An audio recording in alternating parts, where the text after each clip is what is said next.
Hello, everyone, once again, and welcome to another episode of Inside IUE Sports. I'm your host, Caleb Gillock, and today we're having our men's basketball season review show, and Houston Clark will join us later for that. But now joining me is men's basketball head coach Mark Hester. Coach, thanks for joining me. Thanks, Caleb. Well, let's talk a little bit about how the team did this season. How'd they do? Well, depends on how you look at it. I mean, they accomplished some of what we set out to, which was a conference championship, regular season, and tournament. But we failed in our ultimate goal, which we wanted to be out in Branson a little bit longer than that. Which you look at it in some ways. I mean, yes, we got over a hurdle of winning that regular season crown in the conference all by ourselves, and which was a big deal, and we learned how to finish some things off. But in the end, we didn't get the ultimate one, which was the one I think that left everybody a little disappointed. All right, well, we'll talk a little more about Branson later on, but there are lots of accomplishments for the team as a whole this season. Did the team exceed your expectations in the regular season? No, actually. I really felt like that we led a few games that we should have had a little bit better focus and a little bit better result get away from us. Not many, but a couple. I mean, we had a lot of games that we play a tough schedule, so I mean, there's a lot of non-conference games that could go either way. But there were a few that we went through a lull there from like the end of finals in December till I don't know mid January. We really struggled, and I think we were just mentally tired at that point. And we won some games along the way, but we lost some we shouldn't have, and then we didn't. We did a great job, to the guys' credit, of refocusing coming down the stretch, and had a fantastic February, I thought, and played really well. So I mean, that's a testament to their mental toughness and just wanting to stick with it, and their drive, and they got it back.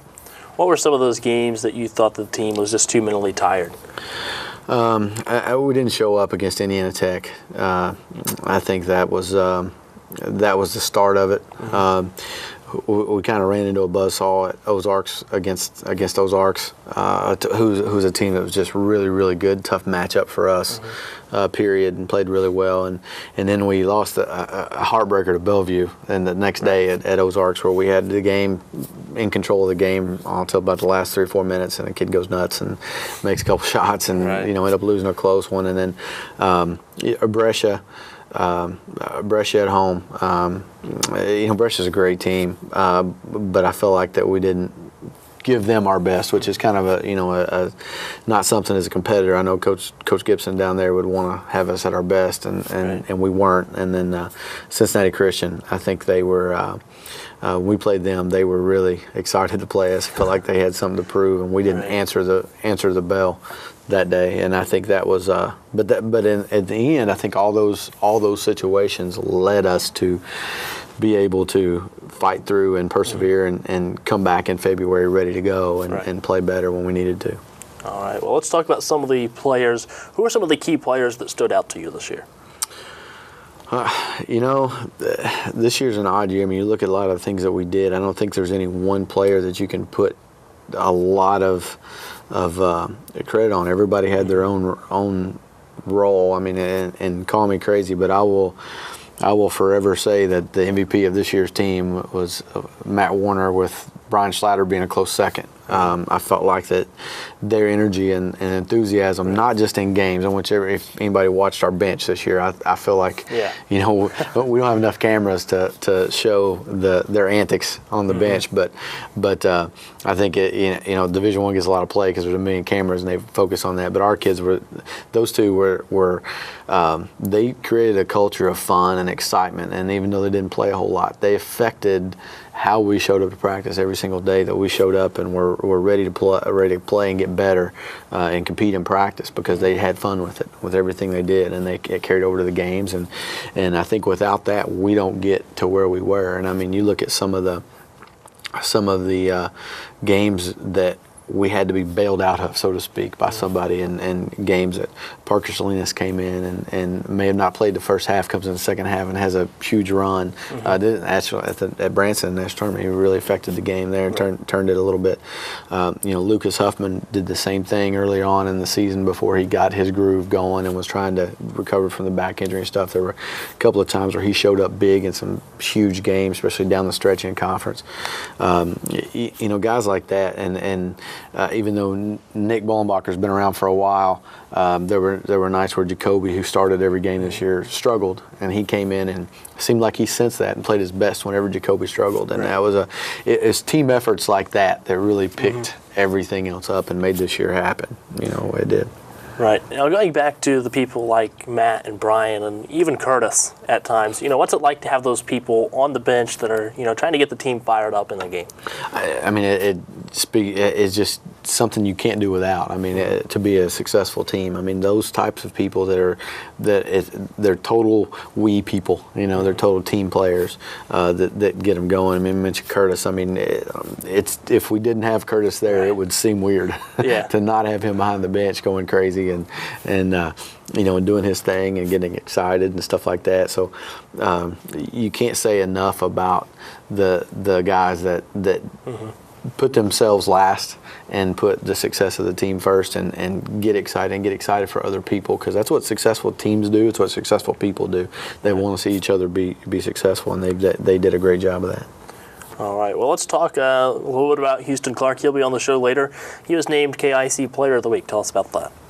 I mean, Houston came back after missing all of last year, and I mean, there's a big reason why our win total was where it was a year ago versus now. I mean, he makes a big difference. He's an impact player, probably one of, if not the biggest impact player in our conference in the country. He just makes you better. He has a really high basketball IQ on the offensive end, and even though he doesn't create a lot of baskets for himself, he gets baskets by cutting off of people and just intelligent plays, smart plays.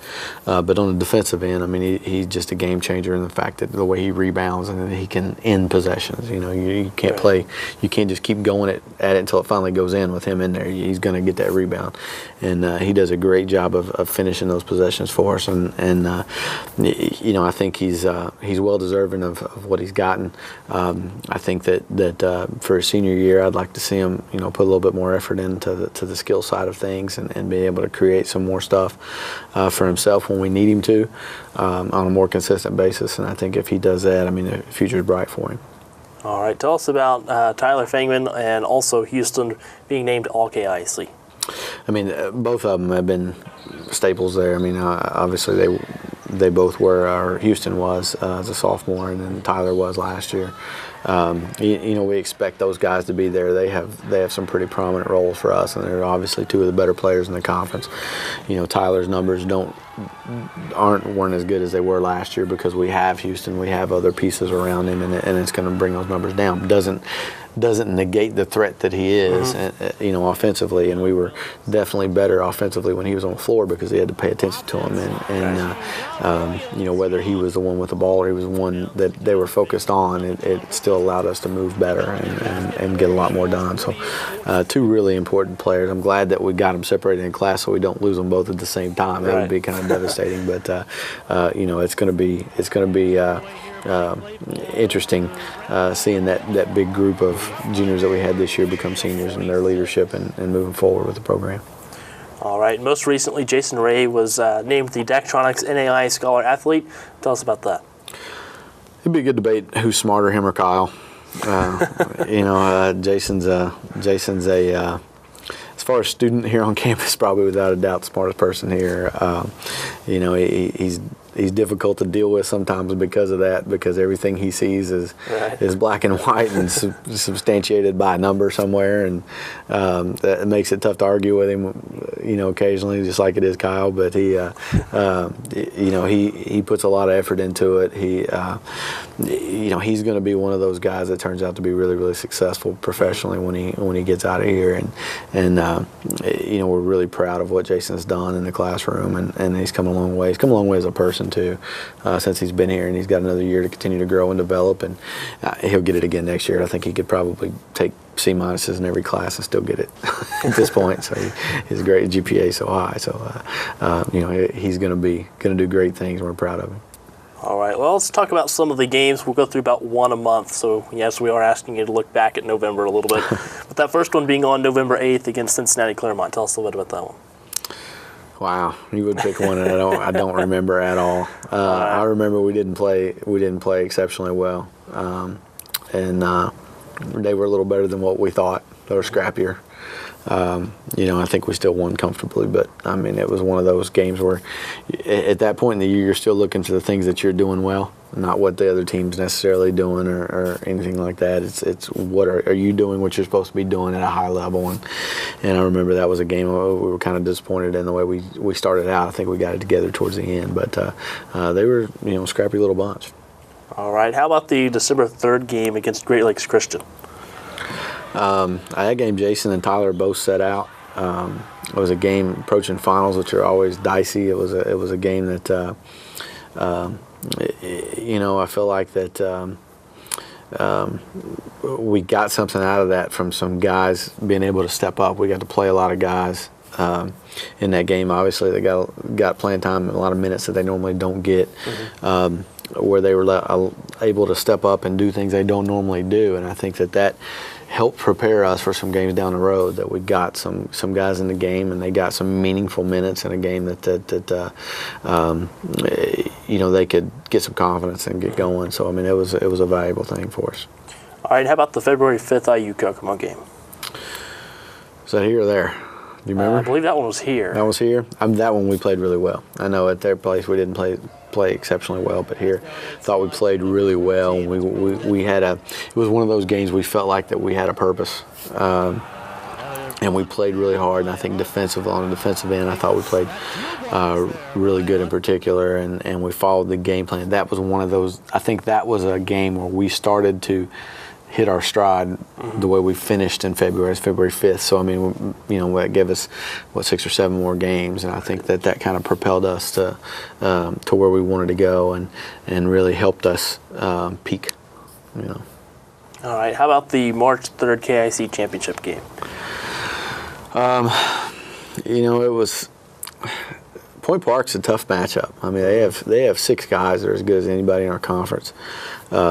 And really, really play loose, and that's tough. And they came out and gave a heck of a fight. What I was really proud of was to see our guys, and I think we were down 3 at halftime, and I remember telling them, during that game, I was on Lucas to shoot a little bit more because he passed up a lot of shots early. I think Tyler was trying to do a little too much at the time, and one of the things I told him was, I said, I'm not worried about the outcome of this game. We're going to win this game. I know that. I said, I'm worried about how we're playing. I was already thinking about Branson and where we were, how we wanted to be mentally going into that, and so I was more focused on us just getting play well. We've never all year talked about, and we won't talk about end results. We want to talk about the process. We want to talk about how we're playing. Are we performing our habits the way we're supposed to be? And that's what we were concerned with at halftime. And they came out in the second half with a lot better job keeping them out of the middle. We did a better job on our ball screen defense and shut them down, and a lot better defensively at that point. And I think we just wore them down and ended up going away with it. All right. And lastly, how about the opening round of the NAIA tournament against Concordia? There's not much you can say about that one. I mean, to have that type of, once in 10, 15 year performance from Concordia shooting the ball like they did in the first half, it's kind of, you just kind of tip your hat to them. What can you really say? I mean, their coach even apologized after the game. He said, "We've never shot like that in practice." He said, "I don't know what happened." And they were a team that I felt like they had something to prove. They lost the year before in the first round on a missed dunk at the buzzer. And so they had a group of seniors that I think wanted to prove something, and I think it heightened them their concentration a little bit, and they were really focused. And they came out, and once a couple of those shots started falling for them, I mean, good shooting is contagious, believe it or not. Yeah. And they all started to go. And the first play of the game, number 12, I can't remember his name. He's an Indiana kid. Actually came off that stagger screen and made a fall-away 3 on a catch and shoot over Jason, and Jason comes by the bench and says, he goes, "Can we live with that?" And I'm like, "Yeah, it's his 4th all year. I think we're fine." It's kind of opened the floodgates for. Right. But every coach that was there that watched, had looked up their shooting because they couldn't believe they shot like that. And over the next couple of days, that's all I heard was, "Hey, there's nothing you could have done, and nothing you could have done." And testament to our kids though for competing in that second half and coming back. And we cut to 11 with 7 minutes to go, and we had been there a couple times. Right. In the past 5 games, so we felt comfortable where we were. They made a couple more shots that just limited what we were able to do. All right, Coach, thanks for joining me. Congratulations on another great season. The men's basketball team finishes up 26-8 on the season, 11-2 in the KIAC. Now we'll send you to a break with a look at the KIAC championship game. And lob down to Don Williams. Claypool lost his dribble, three-point shot by Feynman, knocks it down, ties it up at 39. And it's thrown away by Houston Clark, who's going to bring it down the floor for the Red Wolves. There he goes with the dunk, 55-47. And Devontae Davis inside the lane. He's going to be fouled. Basket's good. See, IU's just being really patient right now, and that's what you want to do. Nice layup right there from Jason Ray with a good pass from Feynman. Matt Warner brings it down the floor, goes over to Don Williams, splatter in the corner, puts up the three. This one's good. And the Red Wolves are going to leave Irwin College KIAC champions 84-67 as they prepare to go off to the national tournament in Branson, Missouri. This is where a busy mom can work toward a bachelor's degree from a top national university during softball practice.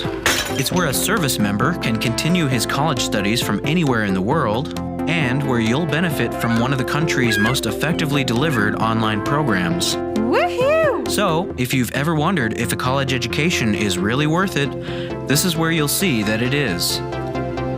This is Indiana University East Online. Get ready, unsuspecting TVs and laptops in a UVerse home. We're about to compare you to Xfinity. When two HD movies are playing in a UVerse home, their fastest internet slows down. Two HD movies in an Xfinity home? The internet stays fast because it's 2014. Hello? Ugh. So last season. Exactly. Fast never goes out of fashion. And with UVerse, you can move your TV anywhere in the house. We're happy with Xfinity. Why would we move the TV? I don't know, but let me show you.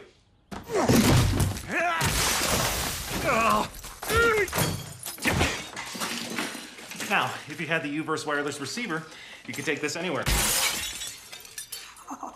See? Anywhere you want. Don't get duped by UVerse. Get the most entertainment on any device anywhere with Xfinity from Comcast.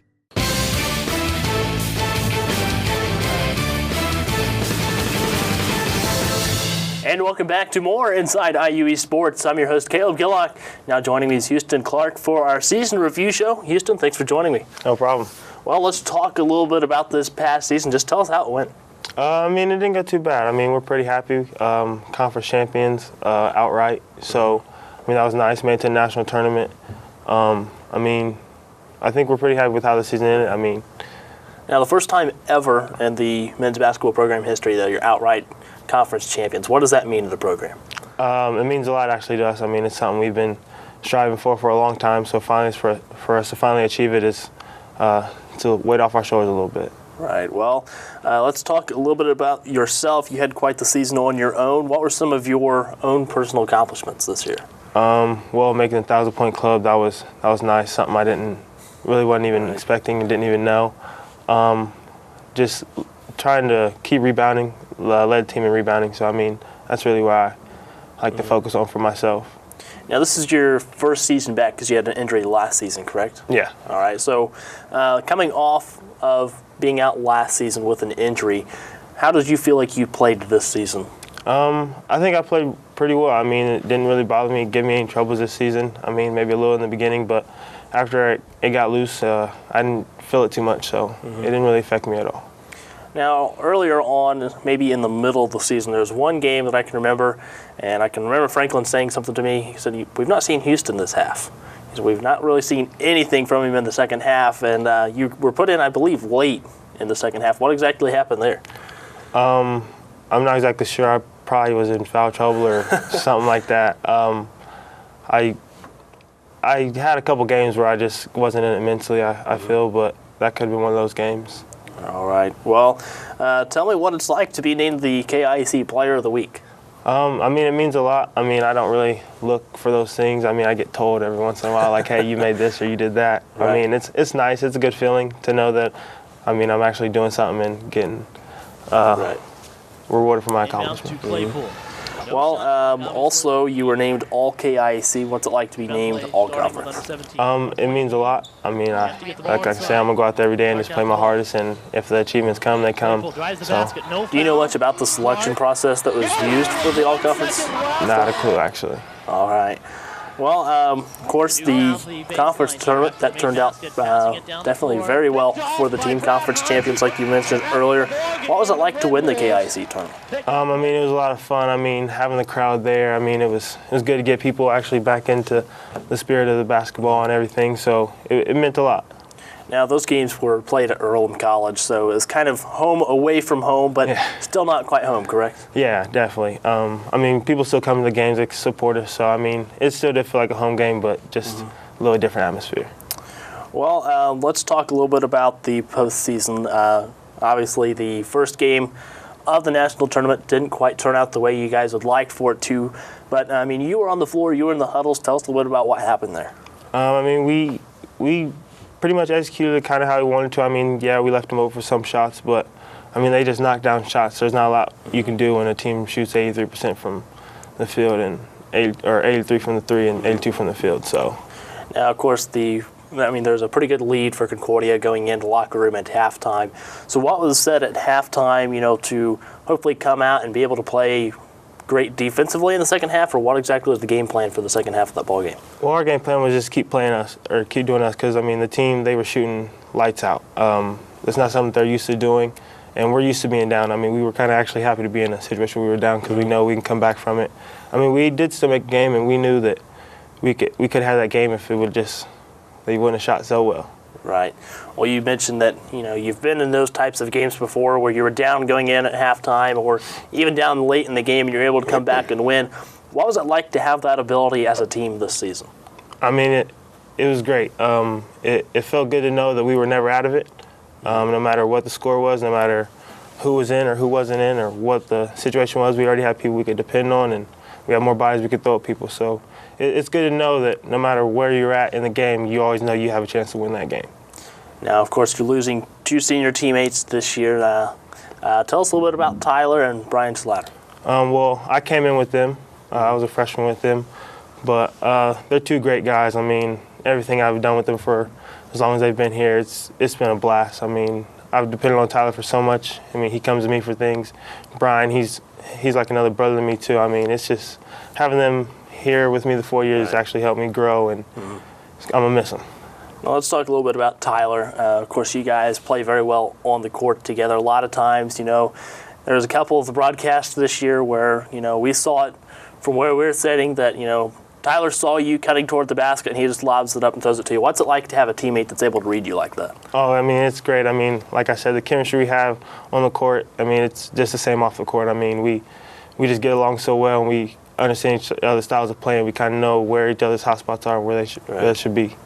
Well, of course, the team compiled a 26-8 record this season, ranked 19th in the nation. What was it like to end the season like that? I mean, it was a good feeling to know that you came out and accomplished and had a winning season. So, I mean, it felt good. Now, before you left Branson, there was a team meeting that morning before everybody got on the bus. Coach Hester came in and talked a little bit. What did he have to say about next year, about getting to that point again next year? I mean, he always talks about we have to put ourselves in position and play like we never played before because we have to do things. We haven't been to the second round yet, so we have to do things that we haven't done to get to that second round. Right. And that's one thing he tries to instill in us a lot, that we have to get out of our comfort zone and do things that we haven't already done before. Right. Well, as we head toward next season, what are some of the things that you guys are doing now or what's coming up for the team? Right now we got a little break, but we're going to start up again soon. We're just going to go at it hard. I mean, hit the weights and just get stronger, faster, and better for next year. Right. Well, what do you think about your teammates that are returning with you next season? Oh, I'm excited. I mean, I love all those guys, and I mean, I know they're excited too. So I'm ready to get it started. Is it safe to say that we can look forward to having another nationally ranked program, another conference champion, and another trip to Branson? I think I'm pretty confident saying yeah. Well, what do you think the team needs to work on better to get to that point again next year?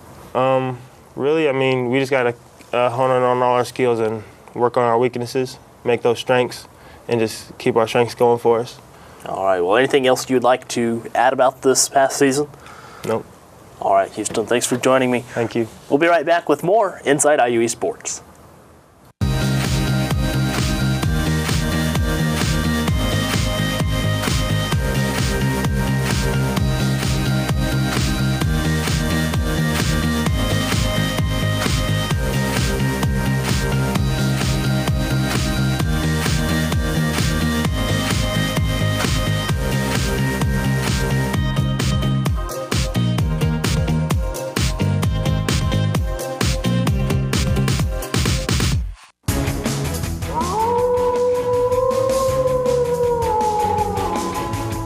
Welcome back to more Inside IUE Sports, and that sound you just heard means that it's time for Wolf Center.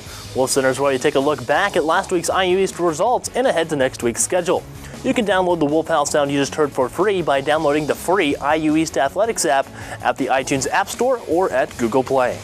Now taking a look back at last week's IU East results, on March 3rd, the women's basketball team fell in the KIC Championship to Asbury 64-61. Also on March 3rd, the men's basketball team won the KIC Championship 84-67 over Point Park. On March 9th and 10th, the men's golf team placed 6th at the Point Invitational. On March 11th, men's basketball lost in the opening round of the NAIA tournament to Concordia 116-90. On March 21st, the men's track and field team placed 7th at the Transylvania Invite. Also on March 21st, the women's track and field team placed 9th at the Transylvania Invitational. And on March 21st and 22nd, men's golf placed 12th at the Mount St. Joe Invite. Now taking a look ahead at the schedule, on March 28th, the men's tennis team will be home against Brescia at 10 a.m. at Glenn Miller Park. This is the first conference opener for the Red Wolves. On March 28th, track and field will be at the Hanover Invite starting at 11 a.m. On March 30th, tennis will be at Hanover beginning at 4 p.m. And on April 2nd, track and field will be at the Anderson Invite. That concludes this week's episode of Inside IUE Sports. I'm your host, Caleb Gillock. Thanks for watching. We'll see you next time.